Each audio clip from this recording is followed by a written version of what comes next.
All right. Welcome, welcome, welcome.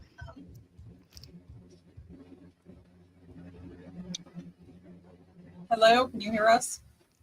Yes, yes, yes. So I apologize. I was just pausing right there. Welcome, everyone. I apologize. So, welcome to the Wow Innovation Coaching Hub, where we bring bold conversations and real world insights to small business owners, nonprofit leaders, community change makers, and rising professionals. This is your space to tap into expert knowledge that's usually reserved for big companies with none of the gatekeeping. Whether you're running a lean team or building from the ground up, we're here to give you practical tools, fresh strategies, and thought-provoking ideas to help you win now. Let's dive deep into today's conversation and spark some innovation. Hello, Clinton Investigations. How are you all doing today? Good, how are you? Good, thank you. Doing well, doing well. I'm really excited for this conversation. Really, you all are really the inaugural episode of the Wow Innovation Coaching Hub. And, I thought, because I love talking all things advocacy, workplace investigation seems like it just is the best thing that complements the work that I like to do in advocacy. So I'd love to hear about what is Clinton Investigations. Tell us about what it is that you guys do. Well, we're happy to be on the inaugural edition, first of all. So that's really good. Thanks for that. We are a licensed PI firm, women owned. We do Central Indiana. Workplace investigations is our focus, right? So all sorts of different. Do you want to know what kind of workplace investigation? Yeah, definitely. Because I think that because when you think of workplace investigation, sometimes people might just think of just one thing and might not really fully understand the breadth of what workplace investigations is. So yeah, definitely share that. What exactly? Yeah. Okay, so we do the investigations clearly, but we also consult. So help HR departments for usually either small business or medium-sized business probably is going to be more the people who are going to need us. We can help them develop policies, protocols, things like that, because that's important. How do you do your investigations? When do you need an investigation? That kind of thing. But the investigations that we do include harassment, employee theft, vandalism, substance abuse, conflict of interest, any investigations that could lead to any sort of legal ramifications or countersuit or lawsuits or that kind of thing. Are we on a delay? Okay. You know what? I think that we are, but it's okay. We're just going to go with the flow. I think because there's more people home today. I don't know if the internet, because did it kind of go off on your end too, or did just I go off? I think you froze, sort of, but I don't know. I was just talking. Oh, okay. So maybe it's the weather. Okay. Well, it's okay because, I think that's why I love going live, because I think as small business owners, sometimes we want everything to be polished and perfect. And then, sometimes we'll hold ourselves back, right? Because, we're like, oh my God, I don't want a mistake to happen. But honestly, it's real. It's real life. It happens. Stuff happens. You pivot, you move on, and you just kind of go with it. So it's all good. But where I ended off with what you were talking about, you said that it was after it was the workplace investigation type of, because I was going to say, really? I wouldn't have, conflict of interest. And I was thinking, conflict of interest, that's interesting. Yeah, we can do those. So were you listening to the list and that's where we ended? Is that what happened? No, I don't. I didn't quite catch that. But okay. So it's a lot of different things that you all do. So you work with HR departments, helping to create policies, helping to investigate different situations from vandalism, maybe workplace theft, harassment, and then here recently, last week, on my other podcast that I do, Finding Your HR Advocacy Voice, we were talking about DEI and how, even the recent court case that just this came down pretty much has changed how discrimination is going to look like in the workplace. So I mean, I'm just even imagining, that, if even, if there's an uptake, with that. But is that something that you all do as well, as far as discrimination cases? Yes. We do discrimination cases. You cut out a little bit, so Yes. I'm not certain exactly what all you said. We do discrimination cases, though. Yes. Yes. Yes, for sure. Okay. Oh, wow. Today is just a fun day for, goodness gracious, for internet. Come to have us back then. That's all that means. Yes, for sure. We'll definitely do it again on a better day. Goodness gracious. Okay. So then I did have some, questions, lined up for you. So the first question is, what is a workplace investigation? Like, what is that even? So if somebody was thinking, okay, like, why would I even think about working with, someone who does workplace investigations? How would you help them help them understand what workplace investigations are and why they're necessary? Okay, so it's a formal fact-finding mission, basically. And the reason that you would want someone from the outside to do that, a third party, is, first of all, unbiased, right? So you don't want someone inside doing an investigation for several reasons. Employees are going to be probably a little more forthcoming with someone who's outside of the organization, as opposed to someone that they see every day, that they're not on friendly terms with, that kind of thing. We're totally impartial, completely confidential. So that for that reason, that's probably one of the bigger reasons. But also, is your investigation going to be defensible later? So should this go to litigation, are you going to be able to say, hey, we outsource this and we used an unbiased third party, and we can bring them into mediation or arbitration or even court, if that's what it comes to. Because if you have someone in your organization do that, do they have the skills and the training to do the investigation, right? And it's going to open you up to also a counterclaim of harassment, possibly. So the employee Retaliation, yes. Yes. So the respondent is going to say, my supervisor's just using these other people and the harassment policy to harass me, right? So, but if there's an outside investigator, you have less of a chance. And plus, in all honesty, HR people have enough to do. I mean, they're not supposed to be investigators too. They're worried about keeping everybody happy, keeping their job. Then now they have to worry about doing an investigation, and then they have to keep working with these people after the investigation is over. Yeah. And it's just so much easier to let us do that for you, so everybody can find common ground and everybody's happy and everybody can move on. Yeah, you can have a transparent, confidential investigation. Yes. I love that. I love that point that you brought up, Tammy, as well, about, HR really has enough to do in the workplace. Yes. And then, you have to continue to work with the people at the same time, too. Because I have a story. Now, I'm not going to say any names, but there was a workplace investigation that I had to take seriously.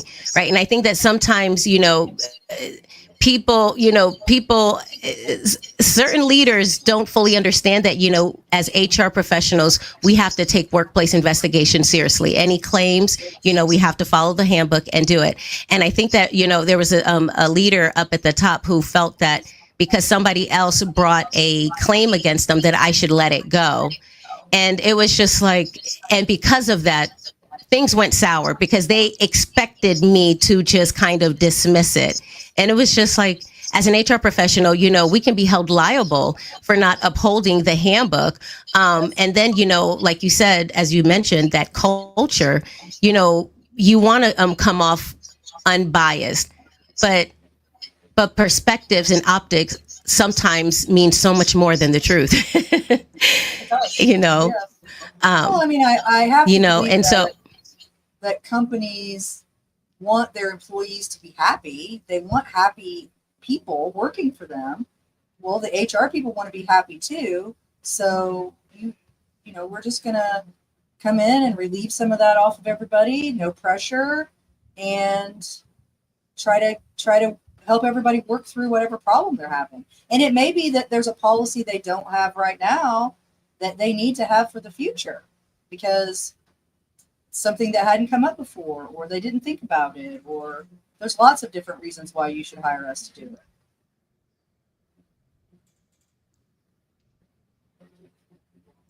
Wow, I really do hear the wind outside too. So that's really crazy. Is it supposed to storm today? It was Oh my supposed to gosh. storm. Yeah. There's like a tornado warning. Oh, at wow. Watch, I think.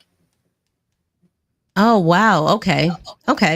So it could be yeah, because that's weather. just really crazy. So then, what would a workplace investigation look like?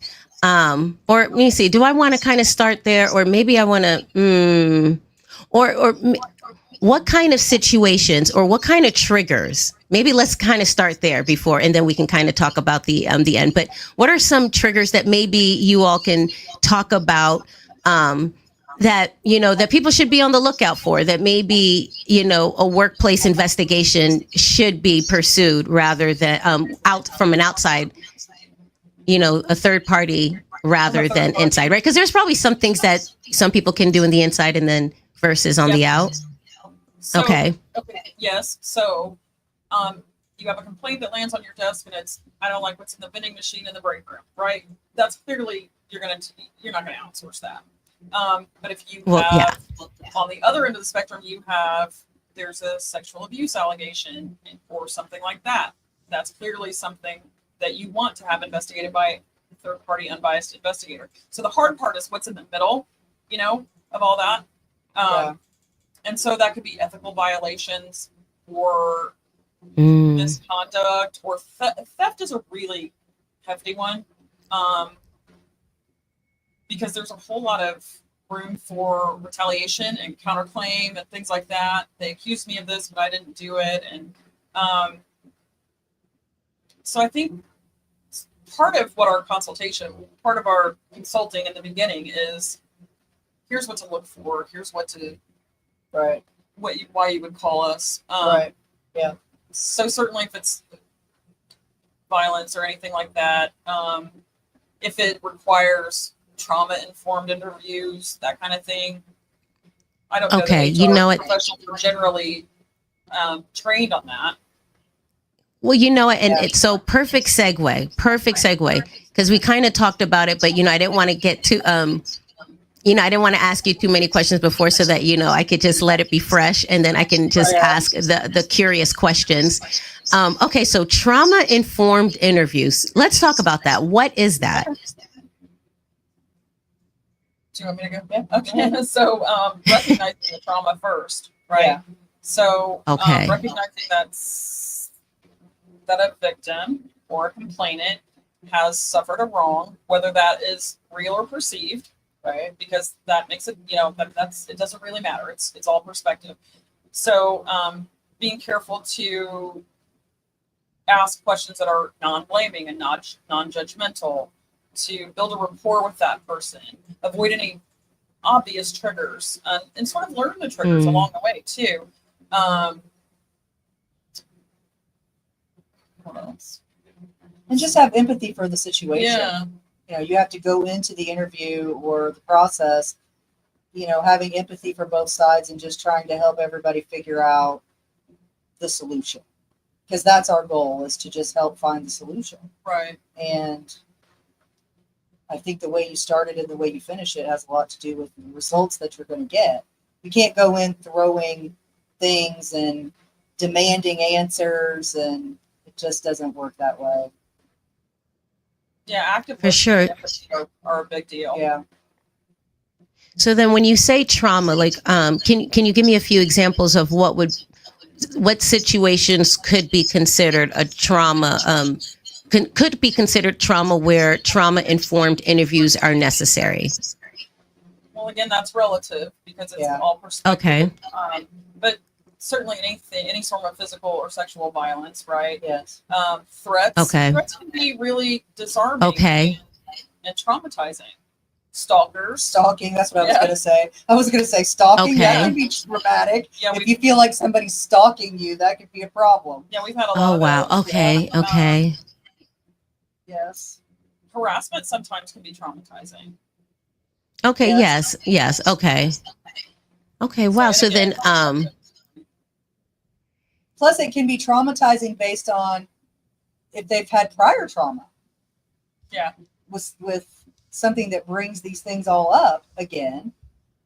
You know, like you've had an experience like this at someplace prior, and now this is happening to you, and it just brings it all back, and it's all trauma.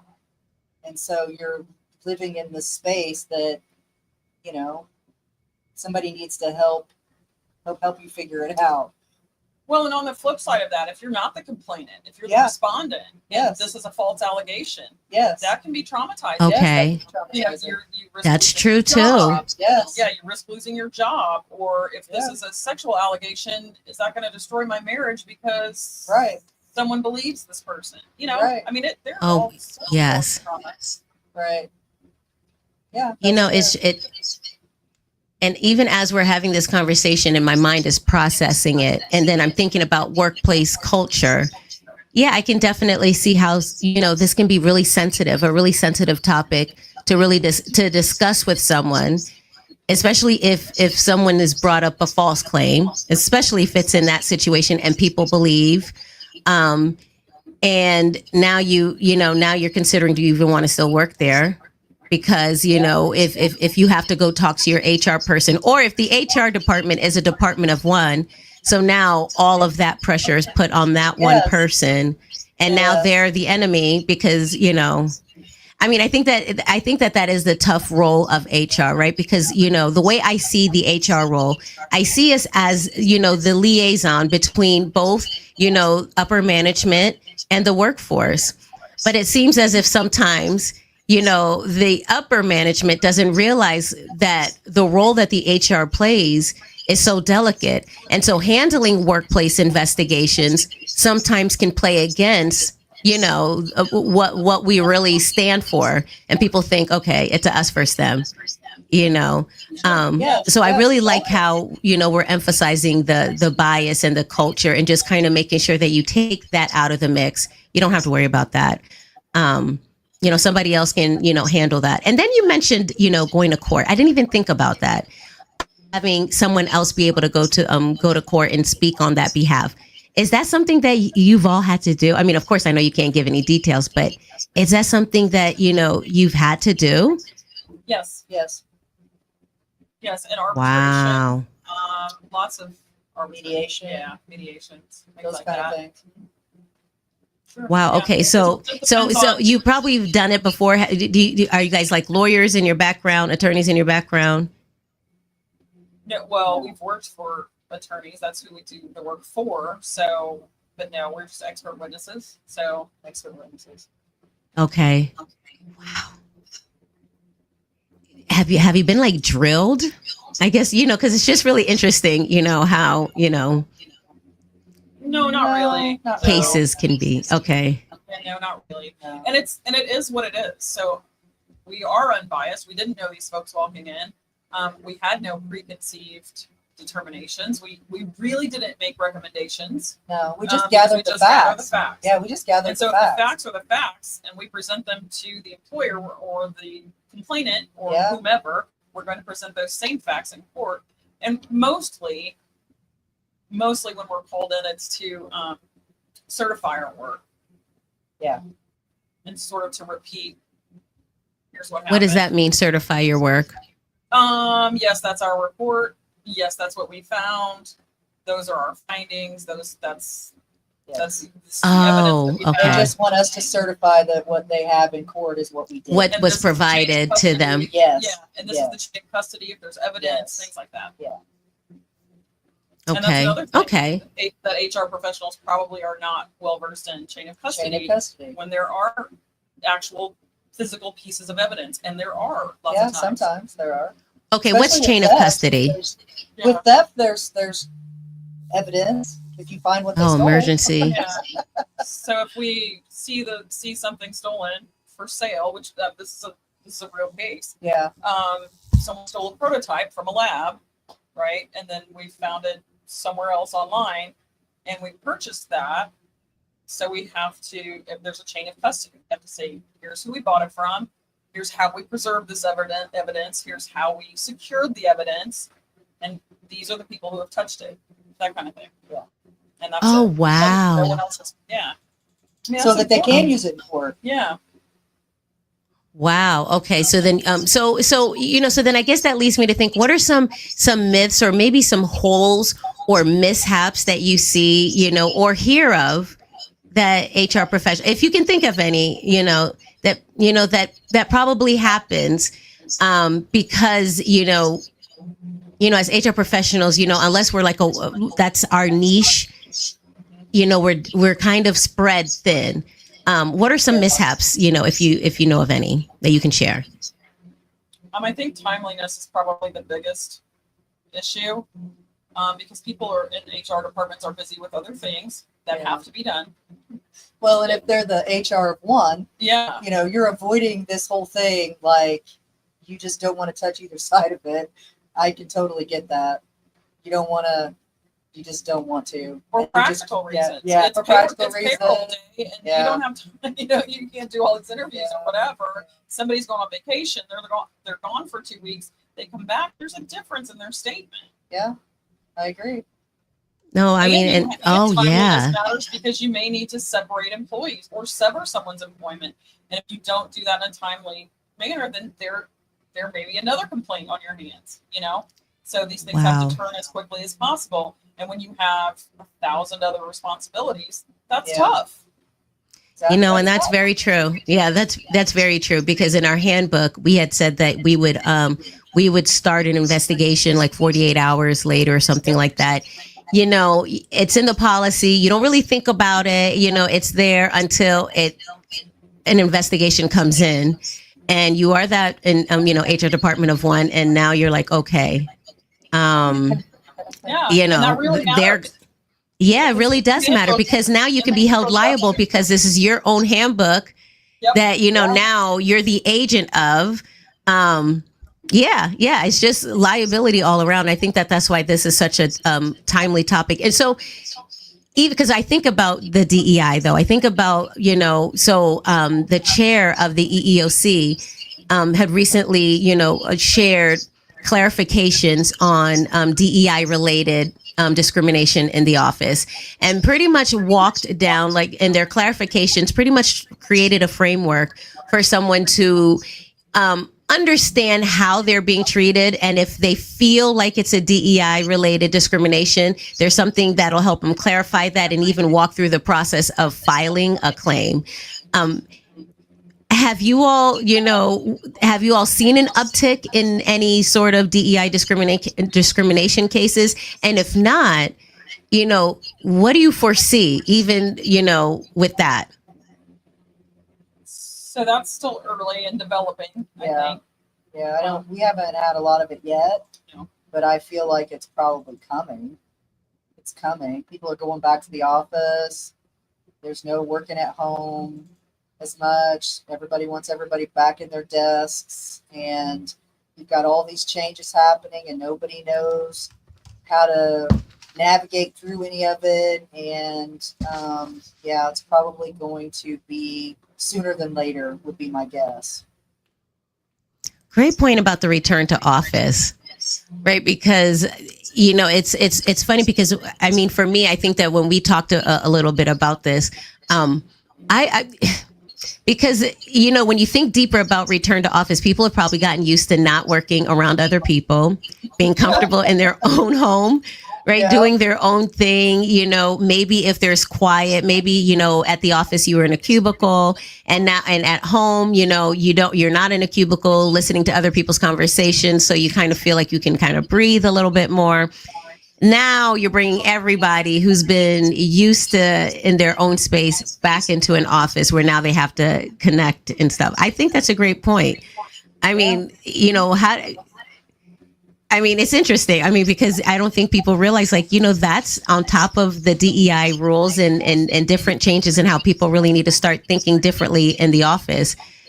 And then there's different views on everything. And so now you're bringing everybody back together so they can talk about it and talk with each other. They have to learn how to play nice again. They're not used to that. No. And now and sometimes it just feels like society makes it hard, or the news makes it hard, the way that they, share information. But that's probably another episode. Probably. So then, so talking about the trends, we talked about the return to office can probably, elevate the need, for a third party workplace investigation, grievances, trauma informed. We talked about that. Policy gaps. Okay. Are there any other trends that you might think of else besides the return to office and some of these, new laws and people coming together? What are some other trends that could possibly elevate the need of kind of thinking about, hiring a third party workplace investigator? Well, I personally think that the trend is that facts are, I think we all could agree that in the last few years, facts are not looked at as facts anymore, and everyone is skeptical about everything. No one believes anything that anybody says.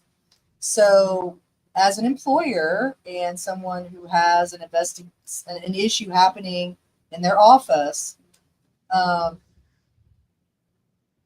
investigation by someone outside of their business or their office that has nothing to do with either side, that's going to come in and gather the information, get the facts. It leaves less room for blaming the other side that they didn't do what they were supposed to do to resolve the situation, if that makes sense. Oh no, that definitely does. Because we've come in, we've done our job. You guys are going to have to work it out whether you want to or not, and then a decision has to be made. So, and then that decision has to be based on information that everybody has to live with. Sometimes that's a problem. Now, no one wants to accept the facts. So, and then it seems like it's not, sometimes we're not always sure of which facts need to be kind of captured and held. Like you talked about the chain of custody earlier. Right. What are some other things that, people are HR departments, or maybe HR department of one, or, small businesses that don't have an HR department. What are some of those things that they could be missing, besides, the chain of custody, and just fully understanding what does facts mean when it comes to litigation or workplace investigations? So I think one issue is knowing how to interview and also sort of perform a credibility assessment, right? So, okay. And that could mean that sure, there are just out and out false allegations, false complaints, things like that. But you also, the credibility matters. So honesty and reliability. So are they being honest with you? Honest from their perspective? Can you discern? Can you tell the difference? Do you pick up on subtleties, things like that? And reliability. So things like memory, cognitive ability, all those things go into assessing credibility, and that matters. That makes a big difference. Motive. Do they have a motive to falsify information? The complaint. Is this a false complaint? Is there a motive there? Is it a clear motive? All those things go into credibility. And I don't know that someone who is not well versed in interviewing, investigative interviewing, would necessarily pick up on that, because it's not body language. That stuff's been debunked. You're not looking for someone to, so for instance, when I'm thinking, I tend to look up. That doesn't mean I'm lying. That's just where I store things, Mm-hmm. That's where I look. So it's not body language and that kind of thing. It's affect, and is their demeanor appropriate for the situation, which also people can tend to misread because of trauma. People tend to misread that sometimes, unless you're trained, right? So those kinds of things, I think. I think being responsible for verifying, credibility in that sort of way, especially if it's a workplace investigation that could possibly, go to court. Yeah, it sounds like a tricky place to be in, trying to, especially if it's there's a lot of trauma or it's a heightened sort of situation. Yeah, I think I would tread very lightly in even with the credibility assessment because there could be bias in that, and so it definitely makes sense for workplace, to have somebody outside. I mean, I think if anything, I'm just as I'm hearing our conversation, it just seems like it's just the most important thing is if you're trying to keep a culture where everyone works better together, everyone is able to collaborate and feel like they can, get things done and not feel like they're having, feeling like they're being attacked or, anything at work so they can go home. I mean, it seems like if you have an issue, it'd be safe to just, if it's this heightened, to take it to the next level. What else? Is there any other things? I mean, I think that's a skill that you can learn, but then that sounds like a full-time job for an HR person. Yeah, well, I mean, the criteria for sort of going through the credibility assessment, that's based on research of criteria used by arbitrators, judges, mediators, things like that. So it's, that could be that's a whole hour on its own, I think, probably, but. Oh, wow. Yeah. So what else? Knowing what questions to ask. That's a pretty simple one. But if you don't know what questions, if you don't know what questions to ask, you're not gonna be able to know what kind of answers you're gonna get either. So yeah, if you're a one-person HR department and you get very few complaints, or you get very few complaints of severity, right? Do you know what you're gonna need 6 months from now to defend this investigation? Are you asking the pertinent questions? That's probably difficult if that's not something that you do every day. That is something we do every day, Yeah. It would be very stressful for someone that didn't know. Yeah. No, for sure. I mean, I experienced it, I'm trying to think about what can I say what can I not say? But I know it did take up a lot of time, right? I did do a lot of research, looking for frameworks, kind of looking for a step-by-step process, even bought a book. But, even though, you have all this information, it's like, you can be brought to court and am I ready, to be in a position to really, I think that would be a lot for a lot of HR professionals as well. To defend your investigation? Are you in a position to defend your investigation? Yeah, to defend it, and feel like I've covered all the bases.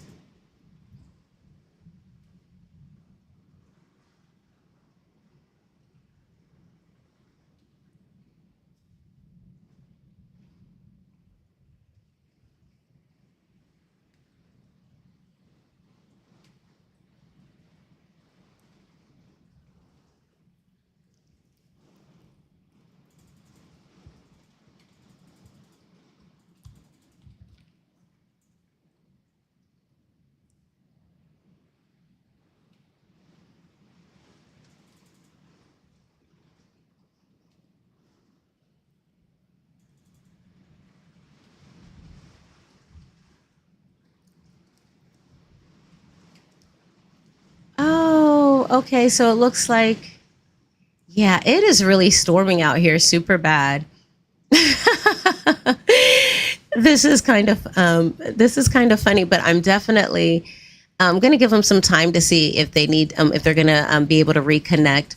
But wow, this has been an interesting time. I mean, the storm out there sounds super crazy. So, oh my gosh, and the wind is blowing. But great conversations with Clinton Investigations about workplace investigations.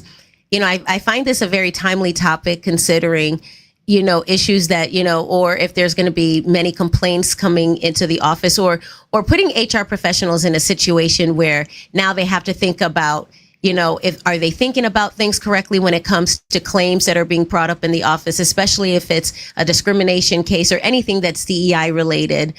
It just seems as if it would just be so much easier to have somebody who does this on a more, on a regular basis. I mean, because this is what they do every day, day in, day out.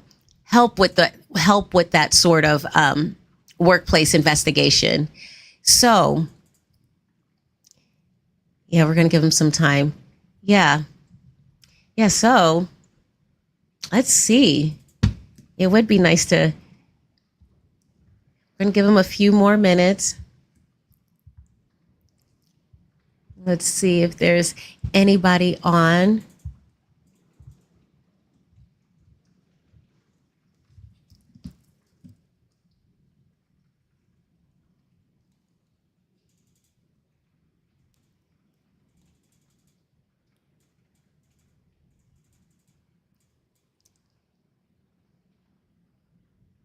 Give them a few more minutes. Let's see if there's anybody on. Give them a few more minutes.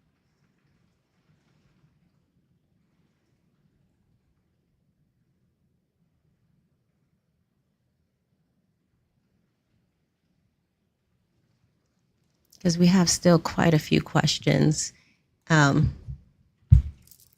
for Clinton investigation. So what we'll probably do, what I'll do is I'll bring them back on. We'll have another episode, and then maybe, that'll probably be a better session. Hopefully there'll be no technical issues. And well, you know what, I guess what I will do before I end, and maybe might give them a little bit of time, is talk about another event that I do have coming up. There's an info session coming up June 26th at 10 a.m. And it's going to be about how to integrate AI into your business. If this is something that you would definitely like to do, join the Who's Your AI 1000 group. What we're going to be doing is, well, actually, I'm going to learn, talk about it a lot more on the day, and I'll probably create something. But I just want to let you know, I do have a post on LinkedIn about it. You can go to promptai.beboldbu.com. Again, that's promptai.beboldbu.com. It's a great opportunity for nonprofit leaders, solo entrepreneurs, career professionals, those that are trying to look at using AI in your business, especially to help. If you've been looking to hire somebody and you've been having a hard time getting someone in that position, have you thought about AI? Right? Have you thought about your processes? Have you thought about how you can automate some of the things that you're doing, implement AI, and maybe create a whole new job description that might be a little bit more interesting and make it worth more of people's time? Right? AI can truly help us get rid of some of that extra admin work that you don't, that sometimes is just tiresome. Right. But if you're able to put AI into the mix and understand how it can be helpful and put it in the right places and automate certain different things, different processes, different workflows, it's a great opportunity. And this will be a 3-week class, 12 hours. So 4 hours a week, 2 days a week, where we'll be concentrating, really working on some of the things that you want to get done, a project that you want to get done. You'll understand how to prompt while you're completing your project using the new tools that you'll be learning about. So definitely, get plugged into that. Reach out, go to my website again, promptai.beboldbu.com. And that's promptai.beboldbu.com. Okay, so you know what? I'm going to go ahead and wrap up this session. And it's okay. I'm excited that I was able to get this inaugural session out. Now that we've got the kinks out, we're ready to rock and roll. And we're going to bring Clinton Investigations back on as well.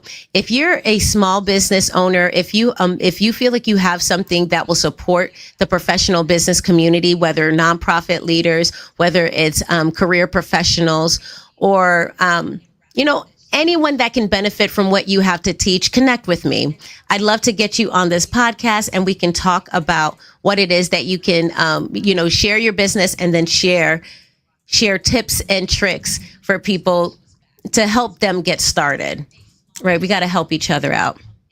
All right. So I'm just getting to the part where I can wrap this up the right way. And then we're going to head on out. All right. So thanks for tuning in to the WOW Innovation Coaching Hub, where winning is about wisdom, not size. If you found value in today's episode, share it with someone else, building bold things with limited resources and big vision. And don't forget to follow us on LinkedIn or YouTube so you never miss an opportunity to grow your leadership, expand your toolkit, and connect with this bold community of change makers. Until next time, keep innovating, keep building, and keep showing up with purpose. Bye.